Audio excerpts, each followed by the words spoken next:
योगी भाग 17वा. आपण ऐकत आहात शिवभारत.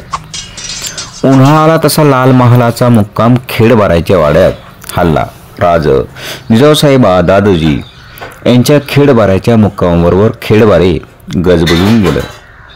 वाड्याकडे वर्दळ सुरू झाली. दादोजींनी शिवापूरला लावलेल्या आंब्याच्या बागांनी रूप घेतलं होतं. राजे दादोजींच्या बरोबर अनेक वेळा बाग पाहायला जात. फाल्गुन पुणे जवळ येत होती. घरी सणाची तयारी चालू होती. फाल्गुन पुण्याला सकाळी वाड्यासमोर होळी चौकात साफसफाई झाली होती. एरंडाचे भले थोरले झाड वाजत गाजत आणलं गेलं. ते सांगायला राजे धावत आत गेले. आतल्या सोफात सई उभी होती. राजाने विचारलं, मासाहेब कुठे आहेत? आपल्या महारात रडत आहेत. काय झालं? मी विचारलं पण सांगेनात. खेळ जा म्हणाल्या. राजे जिजाऊसाहेबांच्याकडे गेले. राजांना पाहता जिजाऊसाहेबांनी गडबडीने डोळे पुसले. राजा जवळ गेलं, बसलं. जिजाऊसाहेबांच्या गळ्यात पडत त्यांनी विचारलं, मासाहेब काय झालं? आणि ते एका वाक्यात आवडलेले अश्रू झरू लागले. शिवाजी राजांना कवटाळून त्या रडत होत्या. राजांनी कष्टाने मिठी सोडवली. मासाहेबांचे अश्रू पुसीत ते म्हणाले, मासाहेब आमची शपथ आहे. हा राजे सुटले म्हणा म्हणतो पंकार रडता सांगा. सांगते सुटली म्हणा सुटली. जिजाऊसाहेबांनी डोळे पुसले. राजांना जवळ घेत त्या म्हणा, राज तुमच्या दादा महाराजांची आठवण झाली का? यांचा आज वाढदिवस, तुमचा वाढदिवस आम्ही करतो, पण यांचा कोण करीत असेल? मासाहेब मग दादासाहेब महाराजांना बोलावून का घेत नाही? जिजाऊसाहेबांचं डोळं भरलं. ते आसरू आवरीत म्हणाला, तेवढं हातात असतं तर शंभू लांब का राहिला असता. गडबडीनं उठत जिजाऊसाहेब म्हणाला, राज चला आज होळीचा दिवस, काम फार आहे. होळीचा सण झाला. उन्हाळा आपल्या रक्तकीत पावलांनी अवतारला. मोहरलेल्या आम्रवृक्षाने आपल्या धरतीवर छाया धरली. वाढत्या दिवसामुळे आंब्याचे शेंडे फळभराने धरणीकडे झुकत होते.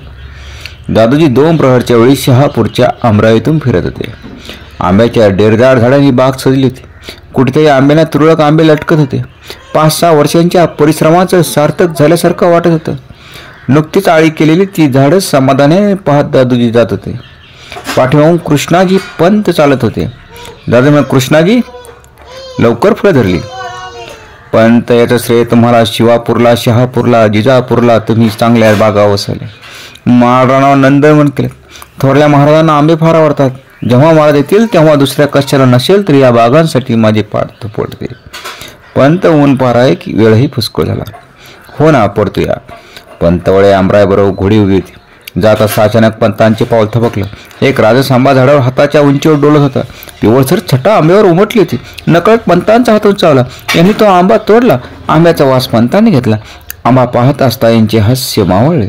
चेहरा गंभीर झाला. अंग कापू लागले. काय झालं पंत? कृष्णाजी म्हणाला.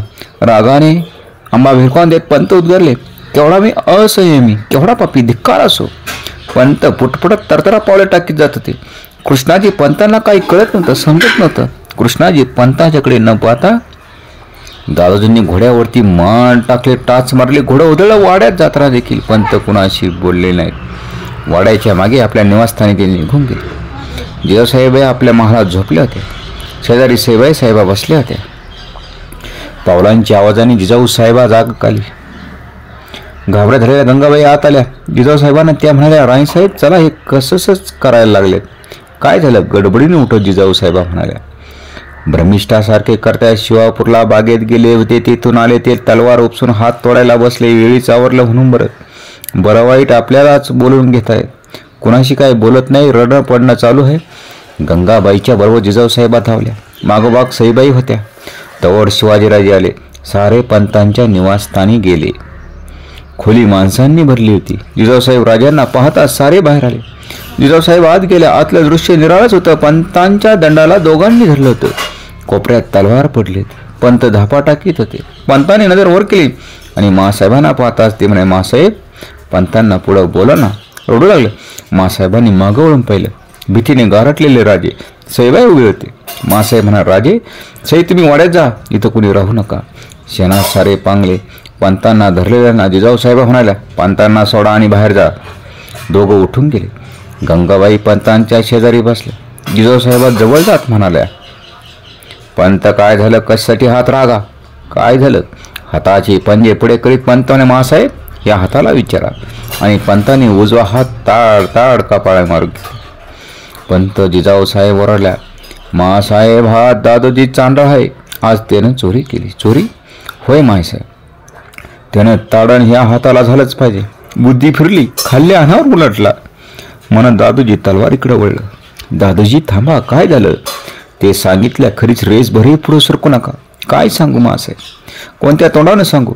थोरल्या महाराजांच्या परवानगी विना या दादोजीनं राजांच्या बागेतला एक आंबा तोडला. मग त्यात काय झालं? जिजाऊसाहेबांनी विचारलं. काय झालं मासाहेब? कोणत्या तोंडानं राजांना काही सांगायला जाऊ? लहान काय आणि मोठी काय, चोरी ती चोरीच. तिचं प्रायचित्त मला घेतलंच पाहिजे. दादोजीने एकदम तलवारीला हात घातला. मासाहेब ओरडले, हा दादोजी, त्यांची एवढ्या इमाने इतबारी सेवा करताना त्या तुमच्या थोरल्या महाराजांची माझी शिवबाची शपथ आहे, टाका ती तलवार. दादाजींच्या हातून तलवार पडली आणि उपरण्यात तोंडलं पण ते रोड लागले. एवढ्या वयोवृद्ध तपवृद्ध माणसाला रडताना पाहून जिजाऊसाहेबांचा जीव गुदमरला. पण घडलं ते नकळत झालं, होऊन गेलं. तुमच्या आधारावर आम्हाला इथं पाठवलं गेलं. काही अविचार करून बसला असता आम्ही काय करणार आहोत? मी वयानं मानानं मोठं, तुम्हाला काही सांगण्याचा अधिकार नाही, पण राहत नाही म्हणून सांगते, काही झालं तरी आम्हाला विसरू नका. दुसऱ्या दिवशी दादोजी दप्तरी केले तेव्हा सारे त्यांच्याकडे पाहत राहिले. शामराव नीलकंठ उद्गारले, दादोजी हे काय काय झालं? तुमच्या अंगरख्याला बाईने काढून टाकले. दादोजी बैठकीवर बसत हसत म्हणाले, काय थोरल्या राजांच्या बागेत गेलो तो, आंबा दिसला, धन्याच्या परवानगीविना तोडला, चोरी केली त्याची ही शिक्षा. किती दिवस असा अंगरखा घालणार? किती दिवस? साऱ्यांना हा एक बाईचा अंगरखा सरावाचा होईपर्यंत. गुन्हा करताना लाज वाटली नाही, निस्तरताना तरी का लाजावं? पंत हसले, पण कुणी हसू शकलं नाही.